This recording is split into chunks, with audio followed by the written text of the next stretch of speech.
Welcome all and happy 4th of July. It's another draft again on Primetime Mock. We've got a Scott Fishbowl surprise draft here right before the big draft day tomorrow, July 5th. My name's Mark Shue. You can find me on Twitter at Primetime Mock. Go ahead and subscribe to our channel on YouTube. We've got a great one for you tonight. Again, Scott Fishbowl draft. And with me tonight, we're going to get out that chalk, rub it up on our hands, and throw it up in the air for gymnastic. Jim, what's going on? Not much, man. Thanks for having me back. Pumped to be doing this. Get to draft more than just running backs this time. Well, we'll see how many I draft, but excited to talk it up, talk some strategies about Scott Fish. It's the eve, right, boys? It kicks off tomorrow at 8. That's it. That's right. Jim, what division are you in? ELO, picking at the 11 spot. Very cool. Do you have any strategies for that 11 spot then? Yeah, with the third round reversal, I'm really liking double RB in the first two and coming back with a quarterback in the third. Sure. Wow. Okay, Derrick Henry going off at 101. All right. Yeah, I like that idea too. If you have that third round reversal and you're in the back end, I think you need to have a strong quarterback room coming out of that. That's not a bad idea to have. All right, and next up, we've got Calvin Brown. Calvin, what's going on, man? Hey, everybody. Happy 4th of July. How's it going, man? Great. It's going great out here. It's I did my 4th of July celebration yesterday. I just got myself a new grill for Father's Day, and can't beat that. That's awesome. A new smoker grill. I ended up doing some pork butt overnight and some ribs, and the family was real happy about it. So we loved it. I was very pleased with it. Go out and get yourself a Rectech grill if you can throw some money on one of those out there. Yeah, we were having a great time. How about you, Cal? Oh, we're just hanging out at the house, man. I had to work today. I had to work yesterday. Got to work tomorrow. You know how it goes. But I'm off and I'm here now, and we're hanging out. Of course, the kids are like, "Daddy, we miss you," and now they're both gone. So I figured, why not hop on and have a good time with the fellas? Yeah, absolutely. We're excited to chop it up here tonight. Finally, again from the True North Fantasy Football Podcast, we got Smokey Nelson. Smokey, what's going on? What is shaking, boys? It's draft time. What's up? Yeah. Whoa, it's my turn. Let's do this. There we go. Yeah. All right. So we're talking Scott Fishbowl tonight. I actually just found out on Friday. I got my invitation to join Scott Fishbowl on Friday. Oh wow! And so I thought, I thought all hope was gone. I had made my peace and thought that, all right, I'm just not going to make it. And I put that pork butt on the smoker at like 9:30 at night, and I'm checking my email, and I see that I got a ticket. So I was like, oh, that's great. So I'm excited. I'm in the Lenny Kravitz division. But let's talk a little bit of strategy we've got going on. So it's a super flex league with a tight end premium, that extra half point on a regular PPR. So let's talk a little bit of strategy. Smokey, you went with Travis Kelce at the 103. So let's talk. You seem like that tight end's a really important spot for you. So let's talk about it. Oh, absolutely. I mean, the positional advantage you get from a guy like Kelce, he was first in receiving first downs last year. He is the primary receiver for his team. You get the tight end premium for this. I mean, what more do you need to say? If he is there in the real draft tomorrow at the 103, I'm taking him hands down. Yeah, I love it. Is everyone else kind of thinking we're gonna target a few tight ends? I mean, for me, in a normal redraft or anything like that, I'm mostly waiting on tight end. If I can't get, either Kelce or Waller, Kittle, I might take Pitts. I might take Hawkinson at the right spot, but outside of that, I'm kind of waiting. Does anyone really feel like they need to bump up that tight end on those back end? Because I actually feel like when I get there, I still don't really want to draft them. For me, coming out of the 1-4, it's a little early for me. And that's just my own personal opinion. I've seen him go early. I've seen him go at that spot. But in the second round, if I can get one of those top 3 guys, which I doubt it, then I'll take it. But for me, that's the position I'm punting on. Sure. Cal, you ended up sniping me on Lamar Jackson. I was hoping that he would fall to me at 5, but I guess it wasn't meant to be. I was happy to get Josh Allen.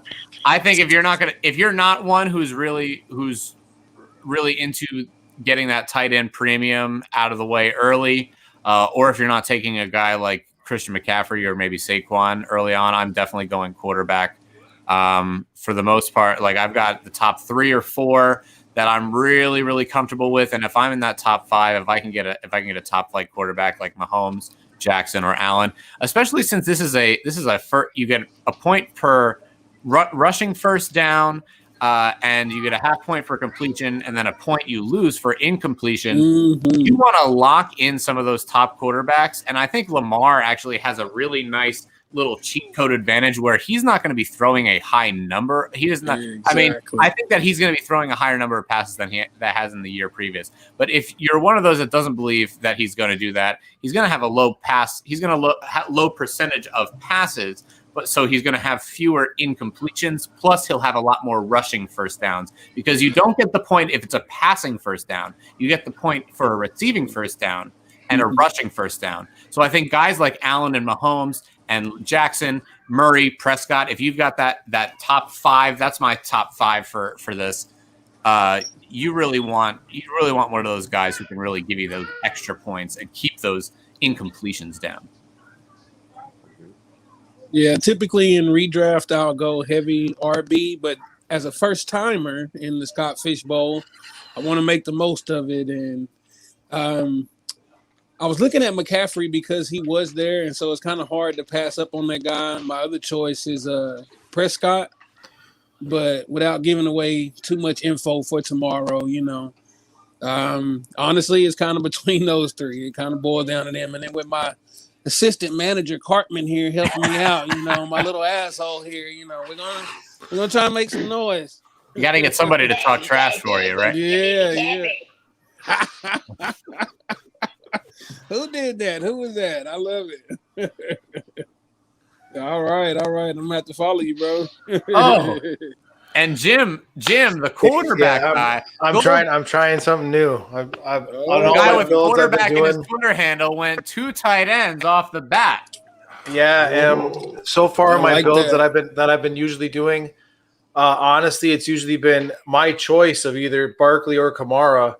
Seeing Barkley go, I pivoted to, like Smokey was saying, a number 1 option in his offense. They funneled the targets through him. Mm-hmm. Nobody's a big option behind him that I really think is a big threat.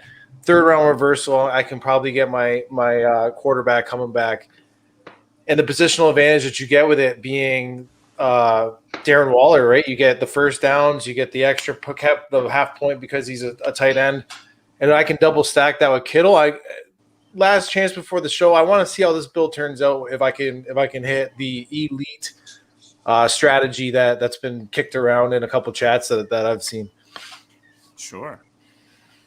I think in a league like this where we have thousands of entrants, you've got to be going upside. You've got to almost be starting out upside only in this draft. I mean, every draft is going to go south after the draft happens. And when the year starts, you're always going to have those failures. You're always going to have that. But I think if you're going, you almost need to go, if you want to be in that top echelon where really you have a spot to compete, you've got to go upside only almost in a lot of these drafts. Not upside only, but build with strong amounts of upside and then try and win yourself on the waiver wire. Because I think if you go with a safe build, you're just going to end up somewhere in the middle, and it's just not going to like you're doing a GPP only season long. It might be something where you really need to separate yourself so much and really go for those upside hits and see what swings actually get there for you. And if you can get a really nice stack of those to hit, that's where you're going to end up going far in this. Smokey, Smokey. Oh no, you ended up with Kelsey. Cal, did we go over you? No, you went with Lamar Jackson. Okay, let me make this pick here because I'm running a spot. Someone talk for a minute for me. Someone talk for me.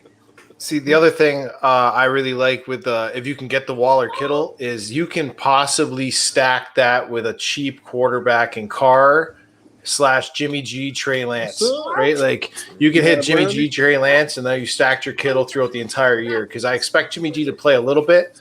As long as you can affordably get him, you don't actually have to maybe hit the QB in round 3. You can maybe actually end up going RB and not hit a quarterback till around 5 and 6 and see what that ends up hitting if you want to hit Carr. But without giving too much away right now, my QB1 is still on the board for this format. Along with my QB2 from the 11 spot. Sorry, from the 11 spot. Because like, there's no way I'm hitting Mahomes. So you're conceivable QB1. I see. Yeah, like the guy that I can. Because going forward as my QB1 that I expect to go is still on the board right now. Well, let's see how long that lasts. That's a good philosophy though. I've done quite a few mock drafts, and I did one where I did 2 tight ends. Of course, I was drafting out of the 3 spot, which I like only getting in where I can, be in the position that I'm going to be in the 4, and hopefully nobody goes on auto, which it seems like that happens quite a bit. But I'm all for the starting off with 2 quarterbacks or 2 running backs, 2 tight ends, stacking on everything except for receiver. There's a lot of value at receiver. But me personally, I was just gonna say, but you're okay. I was gonna say with me personally, I like to kind of do like I'm doing now, mix it up some, get some high upside guys on every position, spread it out. And even in the most consistent cases at receiver, the position overall is inconsistent. So you can end up finding, I mean, if you can get in the top, 5-6 guys, that top tier of receiver, that if you can get one of those guys, it's obviously really nice to have that anchor for your team. But you can always piece it. I mean, after you get out of that first tier, or maybe even the second tier where you're getting through to like Michael Thomas and Terry McLaurin and those kind of guys, if you can make it work with, you can piece it together with 3 or 4 good receivers because there are always good matchups that you can play, and there are always people on the waiver wire that you can pick up. Especially with kickers as flexes this year, I think that there will be a lot of available receivers to make that strategy work. I like it. All right, we are in the 3rd round reversal, and we started off with Aaron Rodgers coming off, and then Jim went with DeAndre Swift. Did you lose your quarterback, Jim? Nope, still on the board. Okay. I still want to know. I'm still very curious. He's still on the board. Now I have to look here. We're gonna play. Who does Jim want to take? I was just thinking the same thing. Yeah, Smokey, talk to me about Tannehill. Smoke. Talk to me about the Tannehill pick a little bit. Say hi. He's already pretty high on my board as far as this format goes, but with the addition of Julio there, man, I think it's going to be good. I think they're going to be not like increasing by large amounts passing offense, but I think it's going to be more than it was last year, and it's going to work in Tannehill's favor. And you got guys like fucking AJ Brown and Julio catching balls, so I'm not too concerned about that accuracy. And he's only shown good production since being in Tennessee. This is the only, even last year, he was still competing with Marcus Mariota for that. Like, not that he didn't have the job as like the incumbent, but he was still competing with Marcus Mariota in camps. This year, it's like, it's far and away. He's the guy. And there's, having that extra guy in Julio, having those years that he's put into this team. And I think that he's gonna be great this year, especially with Julio coming down. That tandem of wide receivers is gonna be unstoppable. And then so Jim, you ended up with DeAndre Swift there. Talk to me about Swift. So I was on the fence. Like I said, I want to try something new. I'm not necessarily going to go in with a strategy tomorrow, but I want to see how this build turns out. I was on the fence between DeAndre Swift and Aaron Jones because I think, again, with the scoring settings in this setting, DeAndre Swift is going to catch a lot of passes. I only believe there's going to be two people in that offense that are really fantasy relevant, and that is T.J. Hawkinson and DeAndre Swift. I think you can wait on Hawkinson. I don't need him now. It'd be nice even if I hit Hawkinson after, because I went to double tight end. I can afford not to do him. In other builds, I've been hitting Hawkinson round 5, where I've been double RBing in round 1 and 2, and then trying to hit a quarterback 3 and 4. I've been hitting Hawkinson on the 5 turn usually. But so far, I'm going to say I like this build right now. I hope the quarterbacks are going like this tomorrow. Yeah, I'm really not concerned, but I'm really interested to see how many quarterbacks go in the first 2 rounds. Because I think that 3rd round reversal really throws a kink in, especially in the front end of the draft. In the back end of the draft, if you haven't really figured out your quarterback by at that turn, are you willing to wait, and are you willing to let 10, 12 guys go past you and see what happens on that reversal?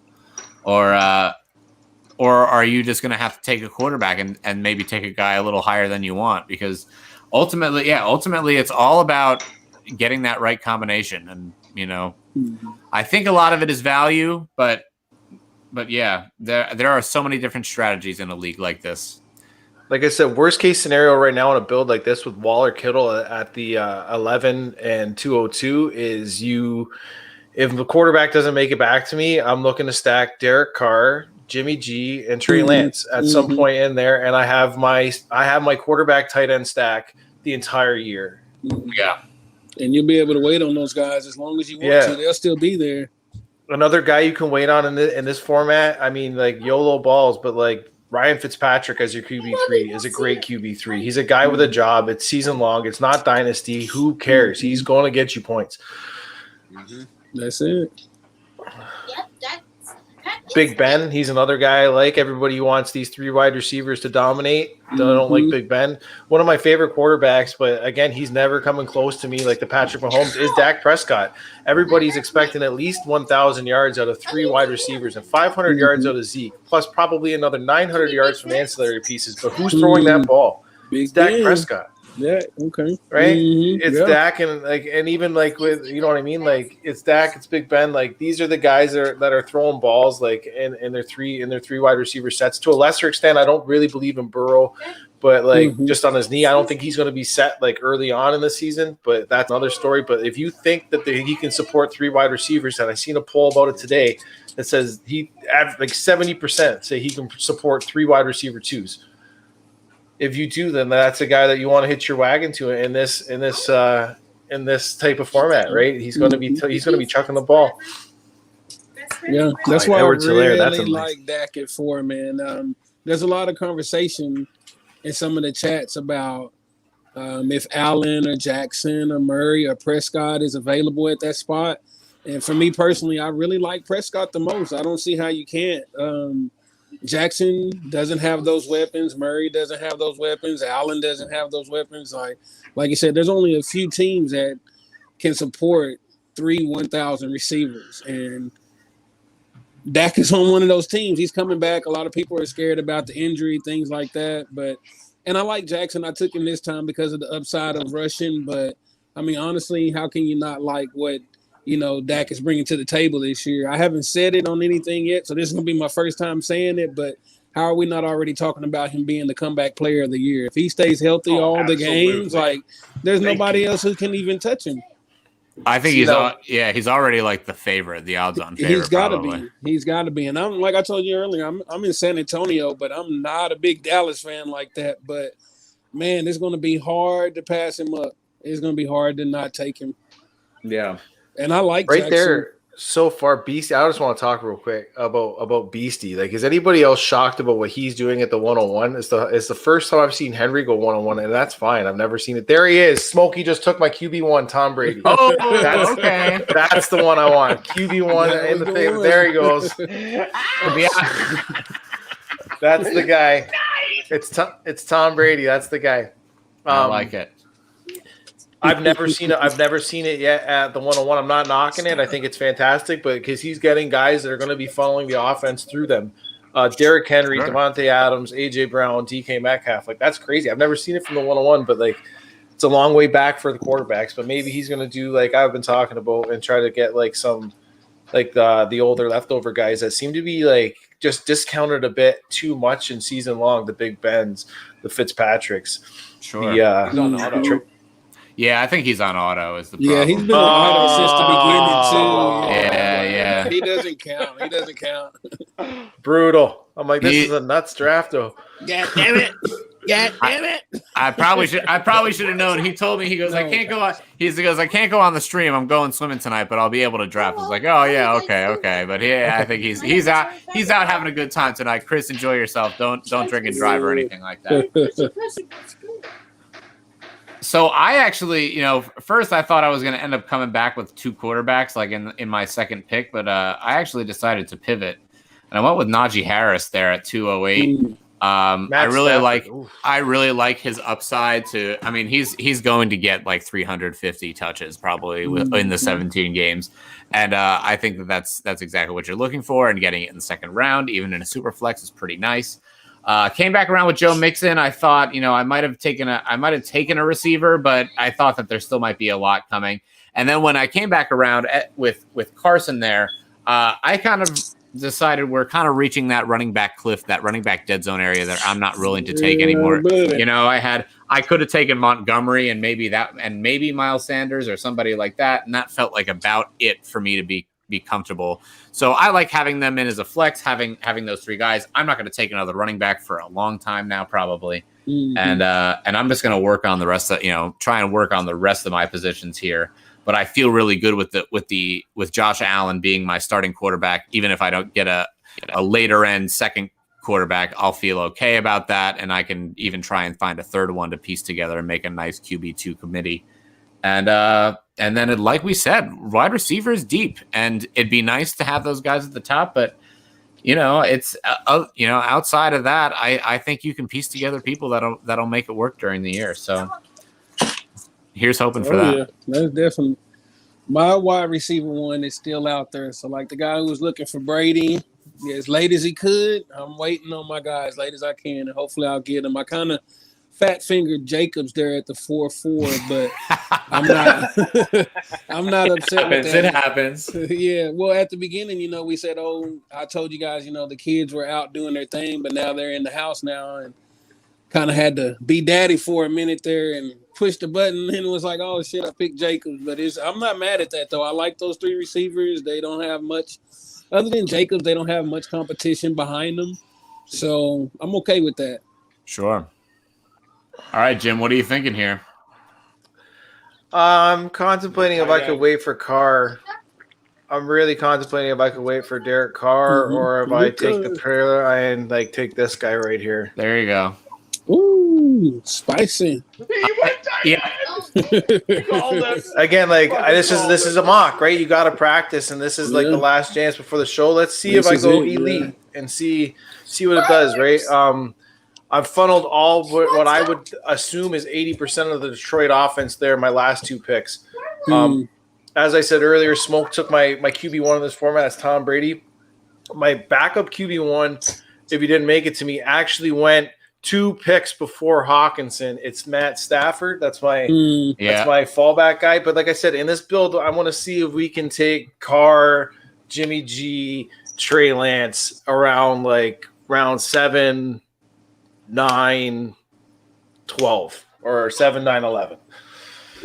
And that's giving a lot away if these guys are listening. So that's not really what I should be talking about. But again, this is all fun. It's all mock, right? But trying something different here. And looking at the team builds, it might happen. There's a few here that are like me, don't have the quarterback. Yeah. Although to be honest, I'm pretty sure all those guys are auto drafting. So I don't know if that says if that's saying something good or not. You gotta have the people in there to throw the wrench in it, man. But I'll still be drafting boys. I might hop back on after. No problem, Smokey. Thanks for coming on. Take it easy. Well, I do like it because we're not allowed to trade, right? During the year, it's only no trading. That's what I thought. So so the thing about it is, so my only question about it then, Jim, would be is you would need those 3 guys to be in your flex almost every week, right? You need Why to be. wouldn't you put them there though? Oh, I'm not saying you wouldn't. I'm not saying you wouldn't, but also your depth at other positions might take a hit, and I think it's good. But for me, I like to have flexibility with my flex. So I like it. And especially with the premium, I think it's a really interesting. It's an interesting idea, and I think I think it might work. But I might be. I mean, and I don't know how far down the road. This is really weird for me to be not. I would have normally, and I probably tomorrow have smashed the QB by 302. That's what I mean. I thought for sure that you were going to take a quarterback in one of these last 2. And I understand why you built like this. I've never had the option to do double tight end, and that's absolutely double tight end.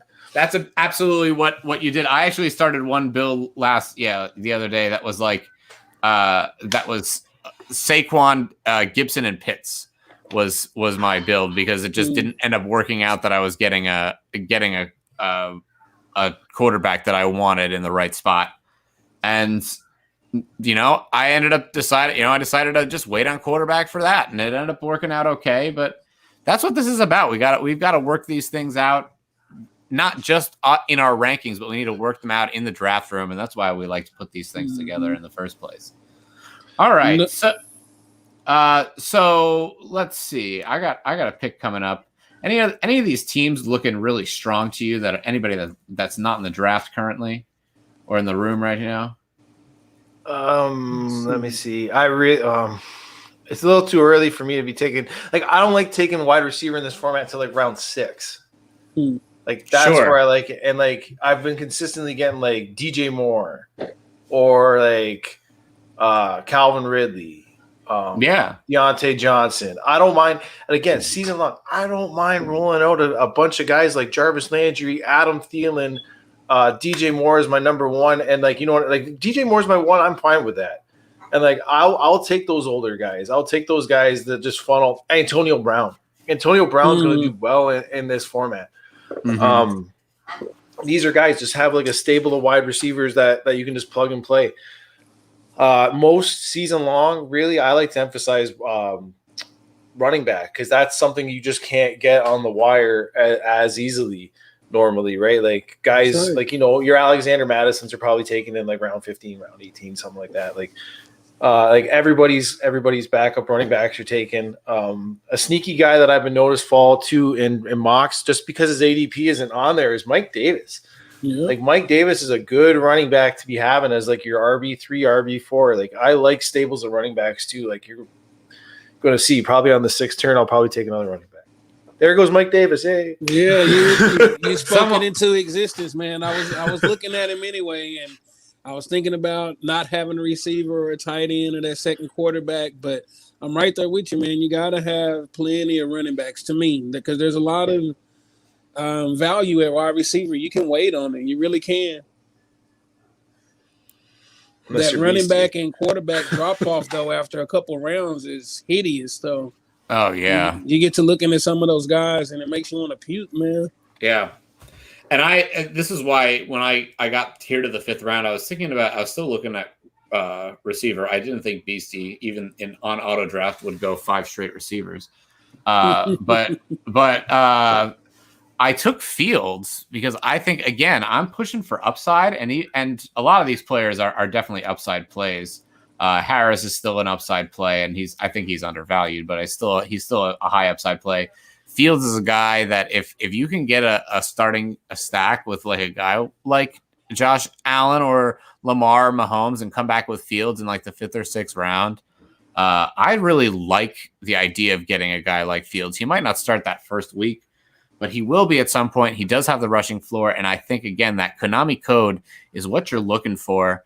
It could really help you, again, differentiate yourself in this league because it's not always about just having a good team that might win your division, and that's great, but you're not looking to win your division. You're looking to win your conference. You're looking to win the whole thing. And sometimes what you really need, again, you really need that thing that sets you apart. And sometimes it almost makes sense to reach a little further on a player because it creates a different build.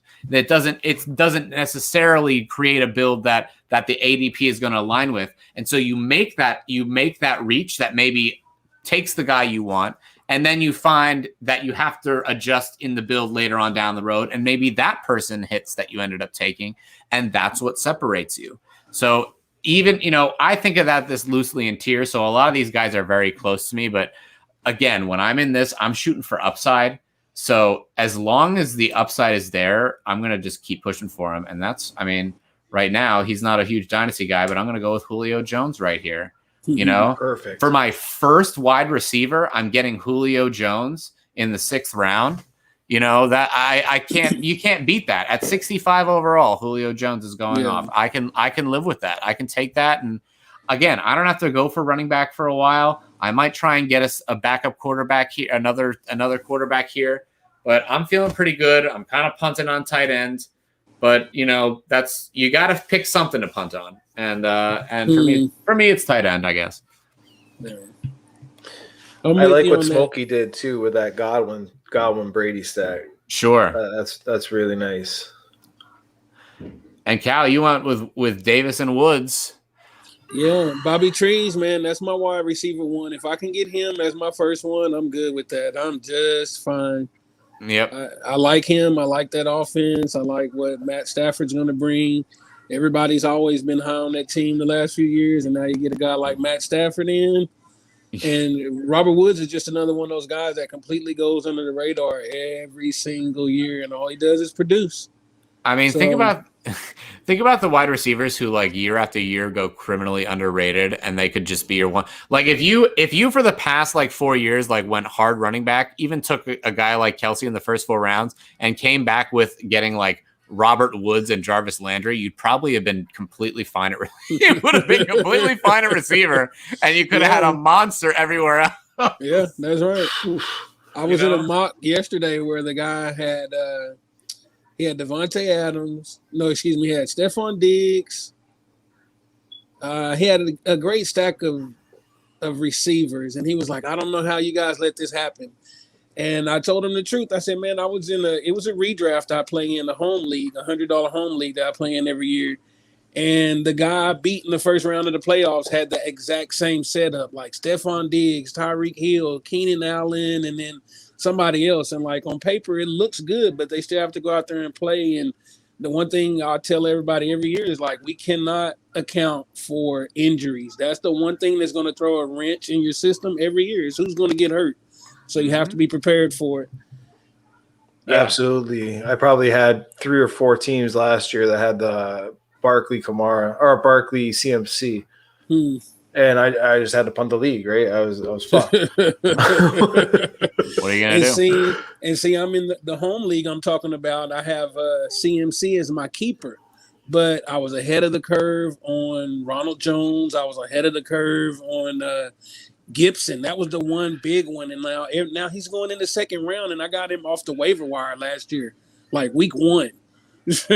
So it's really all about finding those gems, finding those guys that, are really hidden that people aren't paying much attention to until it's too late. I'm just going to go back real quick to just talk for a second about Ronald Jones. I know it's really very popular to crap on him, and for him, he's not, but the guy is only 23. Yeah. He's only 23. He's been in the league 2 years. He's played a year under Tom Brady. I think this year there's no reason why you shouldn't be taking a shot on him. And even in Dynasty, I think he has some value, some sneaky value, because of his youth, and yet already he still has some tenure in the league and some trust in that room to at least be the early down guy. So I like. He just had the one trouble last year. What was his trouble last year? The freaking fumbles. The fumbles. That's what took him out of the game. He's not the best pass catcher, or if you're gonna, he'll catch the pass and he might catch the pass and he's down. He's not getting any yards after. He's not really getting yards after he hits the hole either. But if you get him a right hole, if you get him, he's still gonna get those 3.5, 4 yards a carry, and that's all. That's what you need with a running back like Ronald Jones. Yeah. At that point in the draft, what you're looking for is like either a safe floor or a guy who has the upside that hits, or you end up cutting him at the end of the week 1 or week 2. Okay. But See, I'm fading Ronald Jones in season long. First off, he's a 1A, 1B to Leonard Fournette. I see Leonard Fournette as a bigger banger back. sure. 2, they just brought in Giovanni Bernard. So, like, if you don't think he could catch already, who do you think's catching those passes? It's going to be Gio. And quite frankly, there was rumors before in New England that Brady and Belichick liked Gio and wanted Gio to come over, and Cincinnati ended up extending him. I wouldn't be surprised at all if this is a Tom Brady move. Because like he's been pulling all his boys back, right? He pulled Gronk, he pulled AB. I'm surprised Edelman was sitting there in the corner, like wondering what the fuck. But like I don't know, man. It's just too messy of a backfield. If you can get them late enough, I guess, or one goes down with injury. But like really, Giovanni Bernard is the RB in that backfield I want to take, only because he's so fucking cheap. People almost forget that he's there. Oh yeah. Oh, it's very easy. And I guess, I mean, like, if you want to think for the same reason, like, you want to take your shot on Keyshawn Vaughn, I'm totally fine with it because it's a lottery ticket at the point that you're drafting either of those guys. But yeah, Giovanni Bernard is like a very nice seasoned veteran. And when you have a team that's like in a championship window, you can't always count on the guy who played only like 80 snaps last year or whatever it was for Keyshawn Vaughn. So I like that. I like that for Gio Bernard. He definitely could make that happen, but it's hard. It's hard to figure out that Tampa Bay backfield, and that's why that when they're that cheap, I still am willing to take a shot on them because you might end up getting the guy who's even if it's a 1 in 4 chance, but they still end up being like the 50-50 guy, like one of the 50-50 part of the committee where they're getting the pass catches. Like a guy like Gio can easily just help win you a league. Yeah. And if you build your team, to where Ronald Jones is your 5th guy, not to toot my own horn, but like with my team or some of the other teams I'm looking at where maybe they have 3 running backs, it looks like that's not a bad deal if he's your RB4. Oh yeah. I definitely don't want him to be 2 or 3. Like he has to be my flex guy, but I even want him down on the flex some, like in that 4, maybe even 5 spot. Sure. Yeah. I mean, you want all the Tampa Bay you can get, right? Tampa Bay, Kansas City, That's right. like there's just Dallas. There's a couple teams you just want, some kind of piece of that. I want pieces of the Ravens this year. I know that sounds crazy, but ultimately I want Lamar. Like I want the guy I would want more than anyone is Lamar. I just like the upgrades in passing that he's getting this year.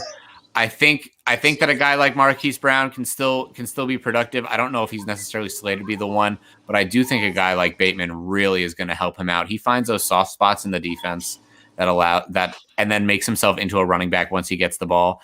And Lamar's needed more of those safety targets from a guy his ex.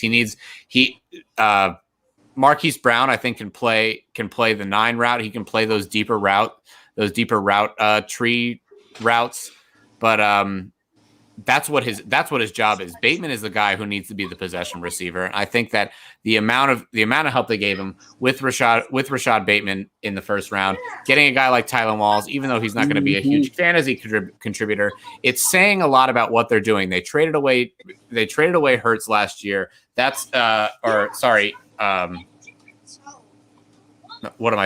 his name? Hayden Hurst, that's his name. They traded away Hurst last year, and sort of abandoning sort of that 12 personnel and started moving themselves more towards the 11. And I really think that that's going to help Lamar a lot. And it's something that they've long known is something that needs to change. They're showing their cards here at the draft. There are only so many places that teams are able to show their cards or have to show their cards, and the draft is one of them.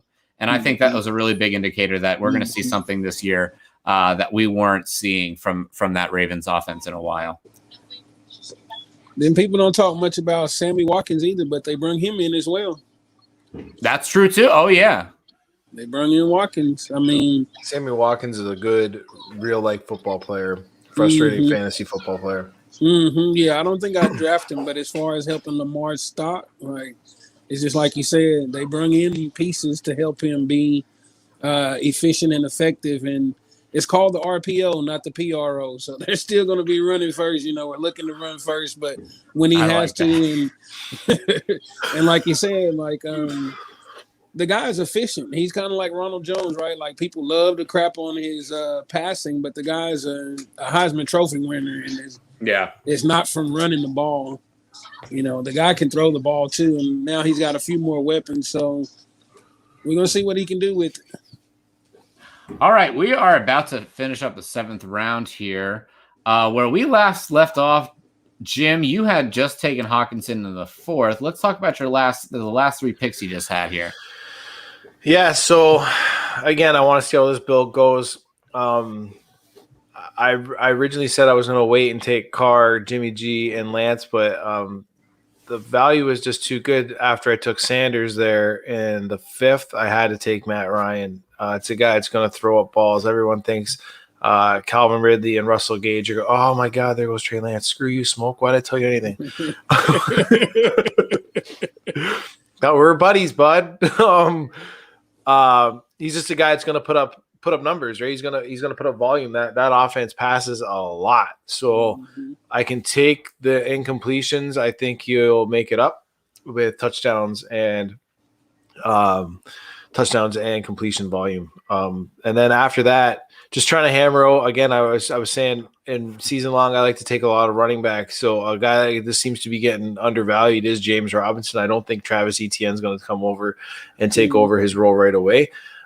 He's done pretty good. I actually don't really have that much faith in the Jacksonville offense, to be honest with you. I think Urban Meyer is going to blow that thing right to the ground, char it up, and then leave.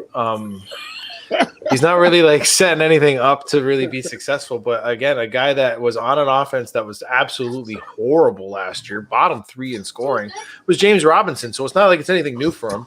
It can only potentially get better for him. I mean, if it gets worse, that's pretty bad because you dropped 2 spots, but I can't see that actually happening. So, and then I was with the James Robinson pick, I was actually contemplating my wide receiver 1 would have been possibly Deontay Johnson or Brandon Ayuk, who I see went 2 picks after. Yeah, I was hoping Ayuk would come back my way. I really like what he's got going on this year, but can't always win them. Cal, I think we stopped at. Well, you just ended up with Mike Gesicki. Is that's your first tight end? Talk to me a little bit about Gesicki. I like him in the offense. He was another one of those under the radar guys last year, and I think he's only going to do better this year. I mean, of course, they added Waddle and. But when you got those young quarterbacks like that, they're either running for their lives or they're looking for the safety net. I mean, either way, even running is the safety net, right? So it was always the safety net, and that's the tight end. So he's another guy that I don't mind waiting on for a while because there's not a lot of pieces. Like, I'm not big on Tua myself. I'd rather have, like, Jalen Hurts or maybe even Fields or somebody else, but maybe even Baker Mayfield. But I like him. I'm okay with having him as my tight end 1. I'm not going to draft very many. That's like a few secrets. The one secret I'll give, you never know when I'm going to take him, but I'm not looking to put 3 or 4 tight ends on my roster tomorrow. But he's one that I'm cool with having. I don't mind him at all. Yeah, I think you've got to still run kind of even with the tight end premium. I think it's still you're better off running lean and mean at tight end, and even just if you miss out, you stream. I don't know how many. I am a first time SFB guy, but that's not going to happen for you. You're really? Not going to stream. You're not going to stream too many. Yeah, it'll be that. It'll be that. It seems bad. like it's going to be hard to stream any position, really. I mean, that's what I mean. Yeah, tight ends, running backs. You could probably end up streaming wide receivers and kickers. Yeah, without giving too much away. So my strategy isn't to win the division. It's not to win the conference. I know everybody's gunning to win it all. climb to 9. That is your secret. Win 9 wins and forget about winning your division. Get your automatic ticket punched into the playoffs regardless. I mean, it's still a hefty thing. You can only lose 3 games. But like last year, there was, I think, 3 teams in my division with 10 wins. I was leading division all the way pretty much through. I didn't end up winning it, but I punched my ticket on climb to 9. And my strategy when I say I want to take kickers is not to flex the kickers weeks 1 through 12. It's to flex the kickers in week 13 and week 14 when you're probably going to hit a few of your stud guys on bye weeks. Sure. And if you didn't win your division and you're not getting that bye week added, with your average added to the week 14 to carry you through, those kickers are with a safe floor. Like I was arguing with a guy before, and he was saying you have a guy that's going to put up like 23 points in your kicker as a ceiling when your RB can hit 40. And I'm like, but what are the odds Jamal Williams is hitting 40 points? Yeah. Slim to fucking none. Yeah. I'm gonna say three touchdowns from a running back is not something you can really predict on any given week. But it's I see what you're saying. Yeah, flexing kicker and tight end or kicker and receiver are probably your safest bets.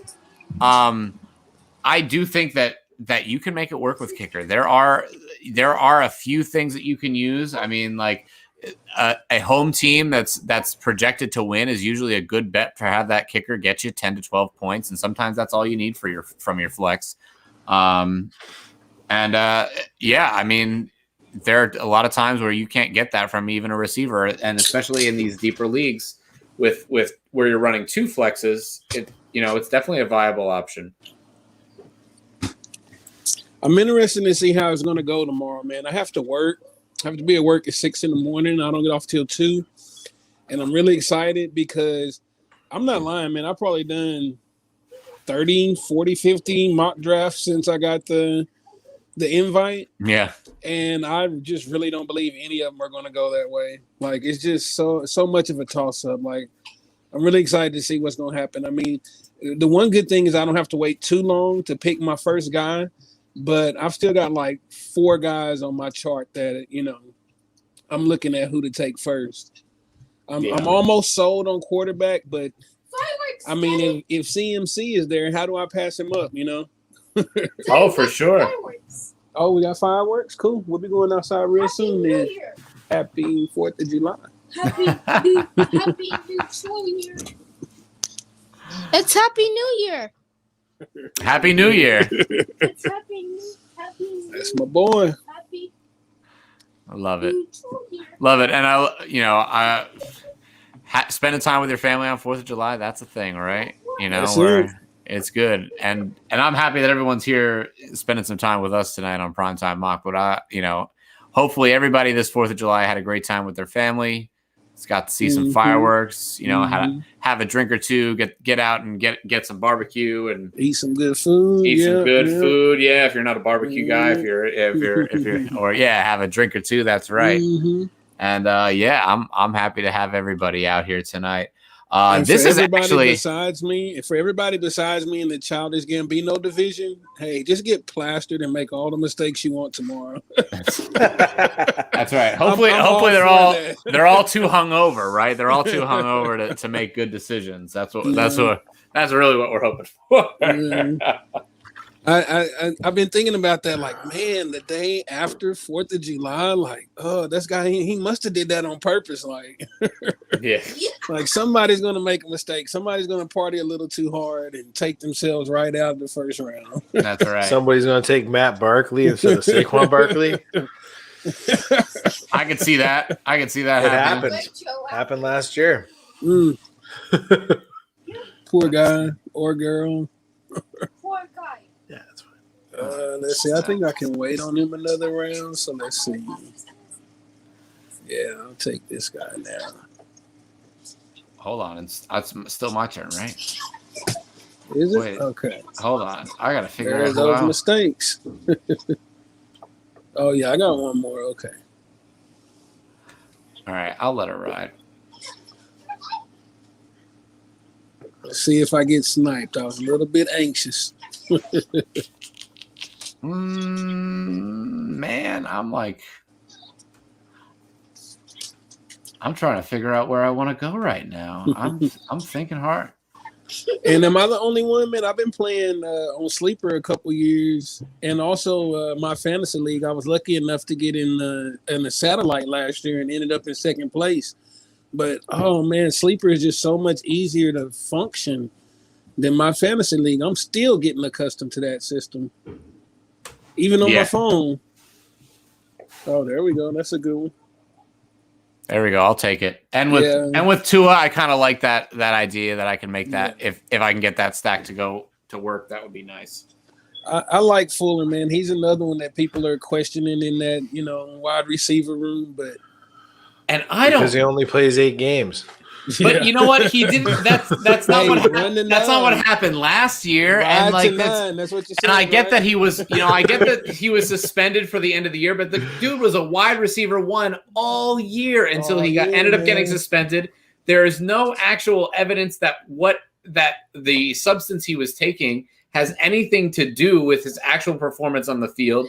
He was doing a lot of different work with his mechanics and his lower body the year before, and I thought that he was showing out pretty well. So I get that they got rid of him, and especially because the Texans are a complete dumpster fire. Why in the world would you want to go back? But I think that in a year where a lot of teams didn't have a lot of money, Will Fuller was a guy who got paid on a 1-year deal, and I think that he's one of the guys who's going to make it work and for him. So this year, I think if you can get Will Fuller that late in a super flex, or to be honest, if this was a 1 QB, I would still take Will Fuller in the 9th round probably, and I'd still be kind of happy about it, Yeah. So if you see Will Fuller falling that far, don't let him. The only question is, how does he mold in a new system or at a new place? But outside of that, like, I'm all for Will Fuller, especially later. Yeah. Oh, for sure. So since we only got about 1 or 2 picks left, depending on where you're at, I want to ask a question I've been thinking about here lately. And it's obviously not going to happen tonight, probably. But yesterday I was like, man, what if they come out on the news on ESPN or something tomorrow and say, Deshaun Watson is definitely going to play and Aaron Rodgers definitely going to play, right? And in the places where they're at, like they're not moving. Does that change? Would that change where you guys would, draft? Well, because Watson went already, right? Or is he? Yep. No, Watson went. Okay, he went in the 8th right now. So I think, especially because it's so early, it's still July, right? Mm-hmm. We're not even close to the actual draft. You can probably recover from either of Aaron Rodgers or Deshaun Jackson not playing. You can find another option before the beginning of the year to get yourself started, and you can probably work your way out if it doesn't happen. That upside, I think, is at this point too great. I am less willing to take the shot on Watson. I am willing to take it on Rodgers. I just kind of worry that they're going to end up putting him on the commissioner exempt list, and it's just going to be, you know what I mean? So that's like the spot where I'm really worried about him. But if he were coming out and playing, I would. And then on top of it, he might not even want to play for the Texans, and he might hold out from there as well. So that's why I'm less willing to go with Watson. So in the 8th round, I understand it. Go for it. Make it happen if you think it's going to happen. But it is a risk for me. Rodgers, I'm actually more thinking that they're going to end up giving him some sort of sweetheart deal, and he'll end up taking the bag from him this year, and then they'll sort of part ways with each other next year. It's probably early, but I'm gonna go with it here. I'm gonna take Adam Troutman as my tight end. Again, not something I'd normally do this early, but I'm shooting for upside here, and I'm not trying to spend a ton of picks at tight end. I don't know what the tight end premium is going to do, and I actually think that it might go a little faster than it came off the board tonight. So in the 10th round, I'm actually kind of happy to get Adam Troutman. I know that it's a reach, but again, it's a competition where there are a lot of savvy drafters. People know Adam Troutman's name; they know he's out there, and there are a lot of people who are targeting him. And if I'm not going to be one of the guys, if I'm not going to get one of those first few guys that really make me comfortable at the position, I'll find somebody that I have value, I value, and take them a little earlier because again, we're getting to the 10th round where honestly the pick value is just about the same. The likelihood that these picks we're making, helping and winning your fantasy team don't really change in value that all that much from pick 10 to pick 15 to pick 22 or whatever it is. So you just got to have your targets, and Adam Troutman's, I guess, one of mine. Yeah. Another question I had, man, was, and I've been trying to find as much content and material that I could read on it as possible, like from Scott Fishbowl 10 from last year, the rosters from the people who made the playoffs. Like, how often did somebody take a tight end in the first round and actually make it to the playoffs? I'll tell you right now of who I took in the first. Just give me a second.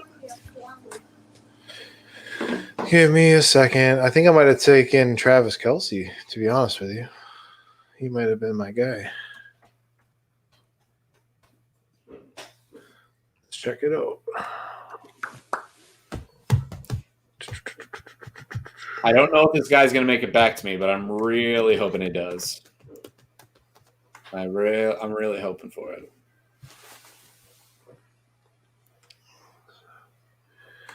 Conference. And if any of you out there have listened to me before, I think you might know who I'm talking about. But I've got my eye on someone. He's locked in.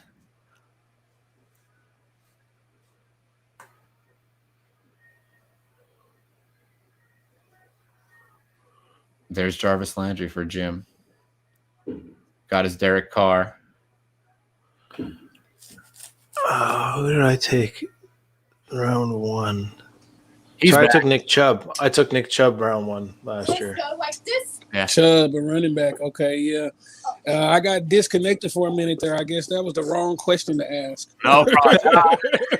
No, not by you guys. Like, over here, Cal. No. I meant like the government or Scott Fish or somebody was listening and like, no, you can't give away that information. Let's get him out of there. Cal, I'm pretty sure that there is an article somebody wrote. I couldn't tell you who or where or what. I mean, maybe if you look it up on like the SFB hashtag, you might find it.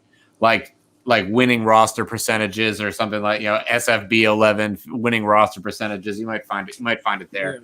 Yeah. That was kind of a ploy too, because actually just today I found on Fantasy Nerds something that was I just wanted to kind of test the room, see where everybody was at with their knowledge on that. But I did happen to find one today that had and it only showed the first 4 rounds of the people who made the Scott Fish Bowl playoffs last year and where the percentages were at of what position they drafted at each position. Now, I won't give away those numbers, but I will say that it wasn't the position that people are going early on, man, they didn't make it.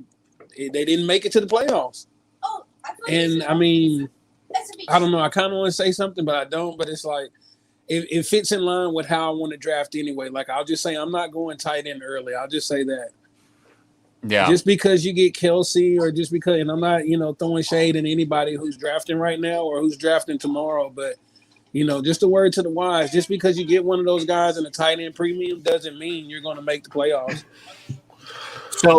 So, and I know, Jim, you're the one who's got the position or got the strategy, but I actually do want to say one thing about that because tight end premium to me seems like I appreciate the effort, but I actually kind of find that it doesn't actually complete the objective it's setting out to do.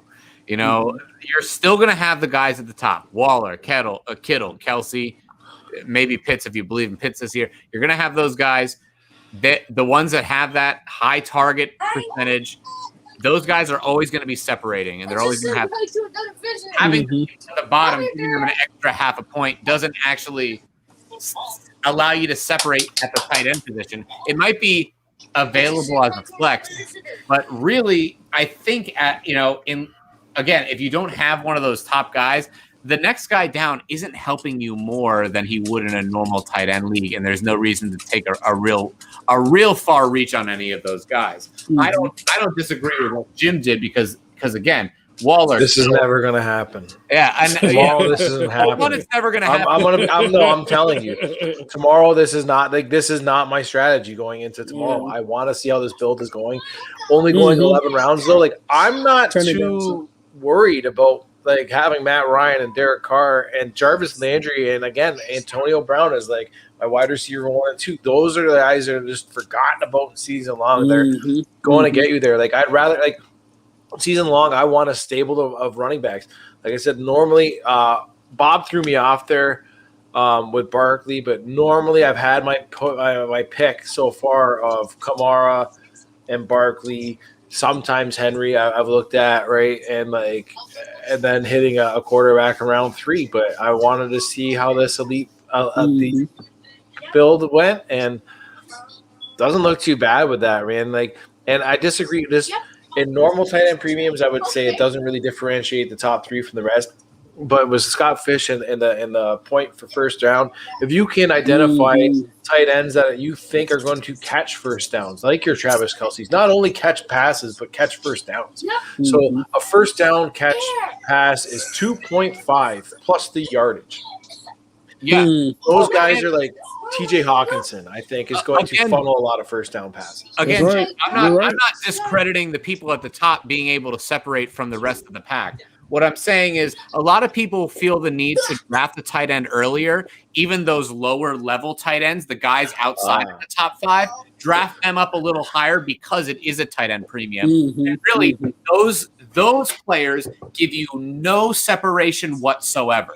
They don't do anything to help your team as much as one of the elite guys. And that's why I'm okay with your strategy. I know it's not what you're going to take, but that's why I'm more okay with your strategy, because you could conceivably argue that, I mean, you've got 2 of the top 3 and 3 of the top 4, and you can argue at least that Hawkinson could be in your top 3. So arguably, you could have your 3 of your top 3 tight ends. You know, that is a separator. That is something that works. What I'm saying is, if you're one of the guys who says, well, it is tight end premium, the other tight ends off the border, but I don't want to be left out, don't be a guy who's going to reach. Don't be someone who's going to reach for that tight end just because you've lost the advantage. You've already lost the advantage, so you still need to come back.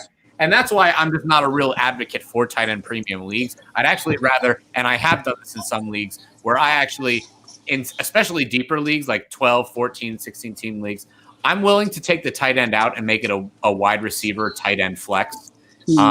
Because that's ultimately what it ends up being most of the time anyway. I actually think that serves the purpose that tight end premium is trying to serve more than what's actually happening. Because again, the separation still exists. There's no real change in what the tight end landscape does to the game. Because even though, you might get a few more points, it's more like in a chess game sort of situation where, yes, the points are more there, but it's really because it's within the position. It's not within the whole thing. Everybody's gaining more points, so you're not separating. All right. Yeah, that I totally agree with. Yeah. So I like what you did there for a mock. You know, you can't go. I don't think you can really do bad with Kittle and Waller. And like you said, it may not be your strategy tomorrow. It may be somebody's, but in a tight end premium league, if you got those 2 guys, you're off to a good start. All right, so I want everyone to just run down their team. Especially the guys that we ended up talking a little longer on already. Don't feel like you need to go on there, but just go ahead and wrap up your team. Cal, why don't you start with yours? Okay, with Lamar at the 1-4, I believe, like you said, that's a Konami cheat code there. You can't, go too bad with that. The next 4 picks are all running backs, and I'm a running back heavy guy. I like Robert Woods and what he brings in that offense and what Matthew Stafford is going to, help him accomplish what he's already done. I consider the 7th round late for a tight end for me. Higgins and Samuel, both upside guys. Same with Williams, Roethlisberger. We touched on him earlier. They've got a rookie running back, so he's still going to have to throw the ball a lot. So I'm kind of digging it. I like it. All upside. It's all upside, guys. Nobody that you really have too many questions about, and that's what I'm really looking for tomorrow. The big deal is like I don't want to have you on my roster and I have to question, what purpose you're going to serve. And not for anything, your wide receivers are probably your weaker position, but still with Woods and Higgins, I still think that's a very safe and usable top two. So you have to have a little weakness going in here. Everybody has to sort of choose. Mm-hmm. I chose wide receiver and tight end a bit. You sort of did the same. And I think it worked out pretty well for you. Jim, go ahead and talk about your build. We know you got your tight end craziness early on, and what happened after that? Yeah, so I did the double tight end, and then I figured I wanted to funnel at least 80%. What I think is going to be perceived 80% of the volume in Detroit offense with Swift and Hawkinson. Being a redraft, I still wanted to focus on running backs, but I got a little scared with the quarterback, so I took Matt Ryan there. But Miles Sanders could still be potentially RB1. I know they brought in Kenneth Gainwell to catch passes. James Robinson's being disrespected. He's going to eat into Travis Etienne's workload. And Damian Harris, to me, is probably one of the cheapest running backs. I would say probably one of the cheapest running backs with Trey Sermon. That is the path of least resistance to potentially RB1. And apparently the camp talk is he's got the edge for the RB1. And then, like I said, I wanted to do a stack, so I got the Waller Carr stack. Trey Lance went a little early for my liking there with Smoke.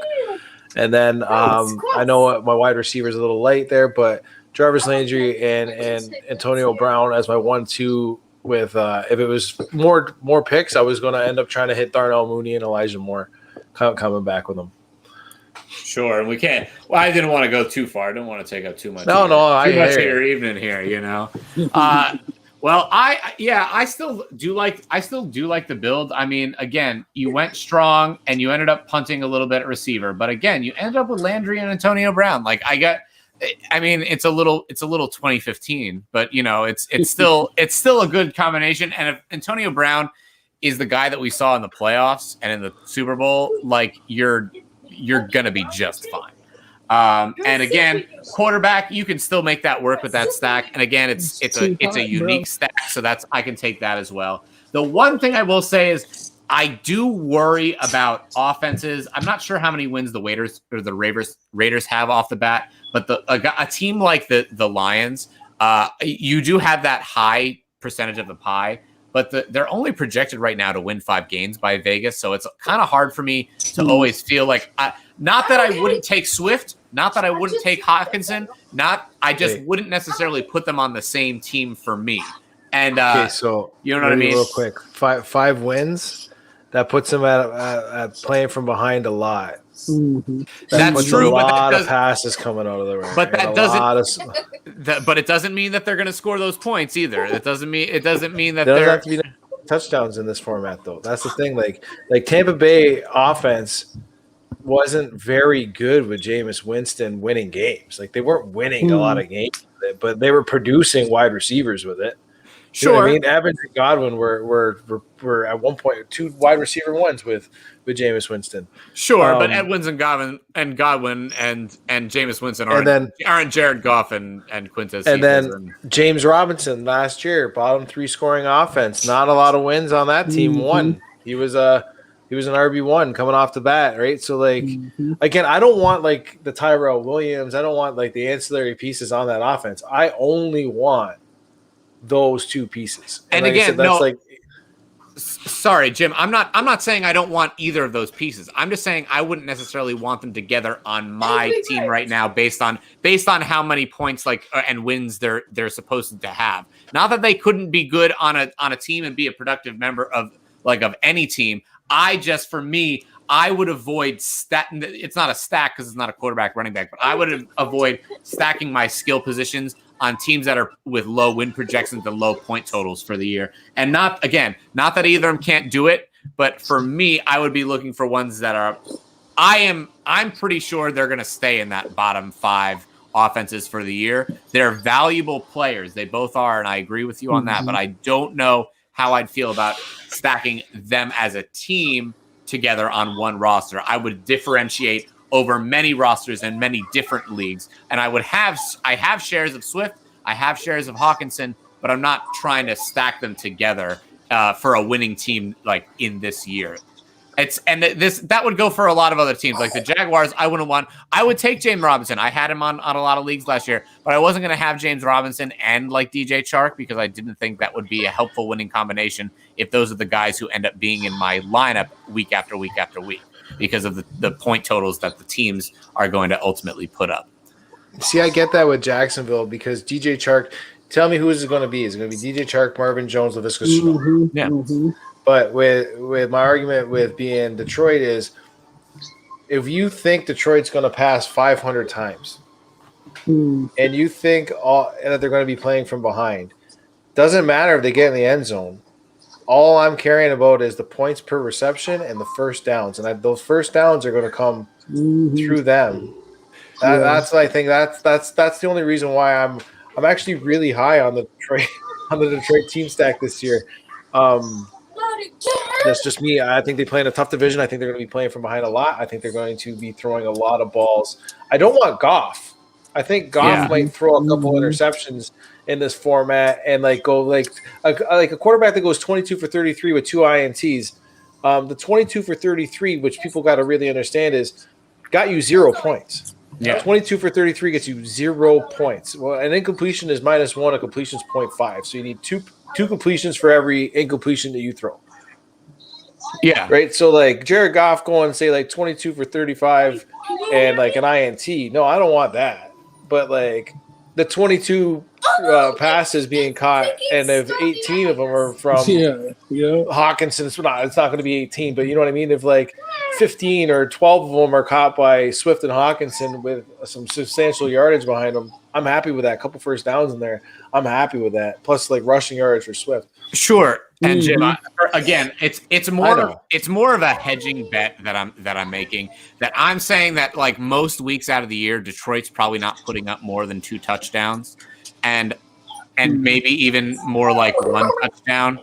And in that case, like week after week, especially because you did spend a third and a fourth on these guys, right? That's still pretty high. That's still pretty high draft capital. And again, for the team, it's Vegas is totaling their wins to be low. I'm not saying that they can't do better. I'm not saying that they can't be good, but with the high draft capital of the two of them, I'm not sure I'd be willing to spend that draft capital and put all my faith behind Jared Goff because don't give him too hard of a bad time. Like you said, it's a mock, and he wanted to, go I'm with the 2 tight ends. Yeah, I know. And Jim, I'm really not trying to crap on you. I'm trying to explain my position more about. No, I get it. I think everybody. To be honest with you, gets their position definitely. Yeah. I didn't agree with it at first, but as you guys got to, talking a little bit more, and I got to looking at it, like, if you're gonna have 2 players from a bad team, why not it be the 2 best players on that bad team? Sure.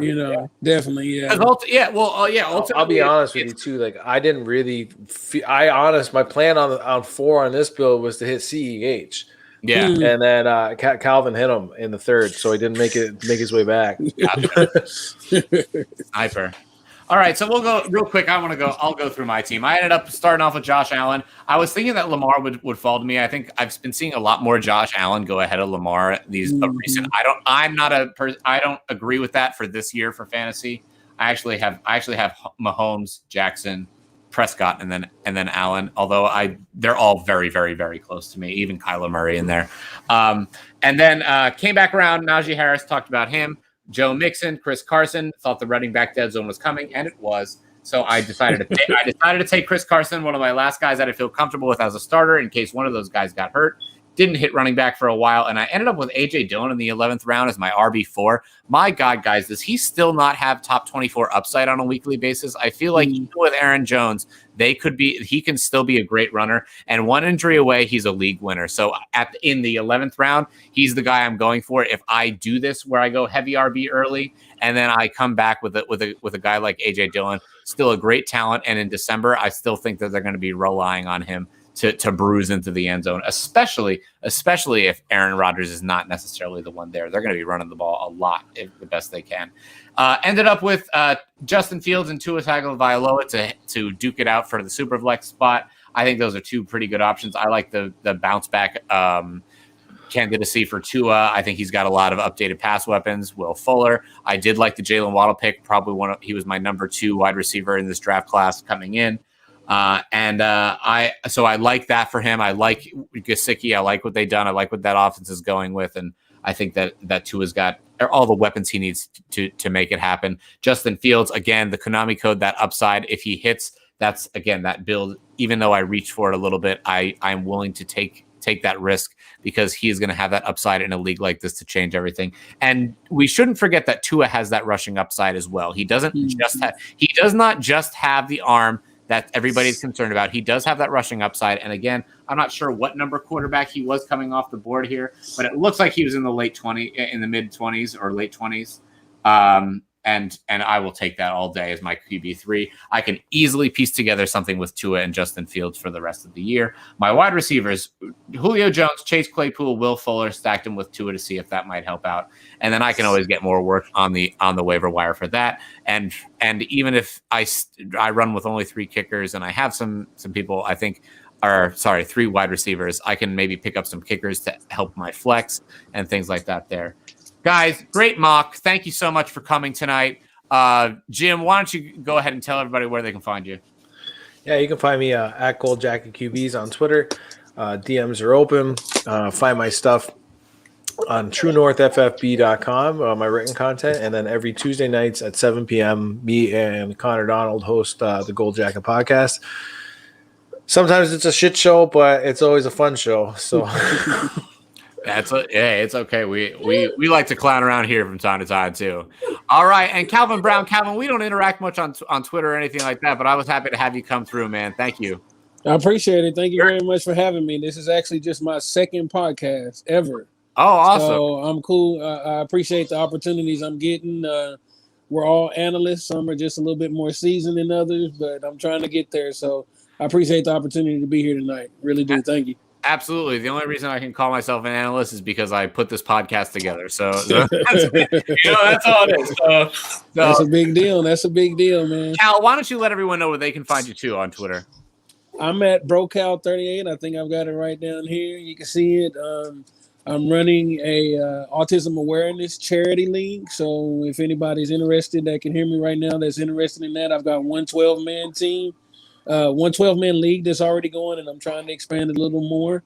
So just trying to do some good things and, get autism awareness, going and rolling. We all know somebody who's affected by it in some shape, form, or fashion. So I don't really know what else to say outside of that. Follow me on Twitter if you like what you heard. If not, then I understand. And I'm Mark Shue. You can find me on Twitter at Primetime Mock. Go ahead and subscribe to us on YouTube as well. Cal, why don't you hit up my DMs and let me know about the Autism Awareness League? I might be interested in hitting that up if you got a spot.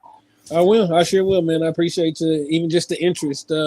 May not be tonight, probably sometime tomorrow, but I'll definitely get at you.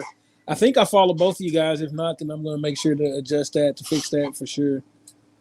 Sounds good. All right, everybody, have a happy 4th of July. Hope you had a great day today with family and friends. And we've got another mock coming on Thursday. We're doing just a regular old Super Flex mock. Hope to see you then. Have a great night. Bye. All right.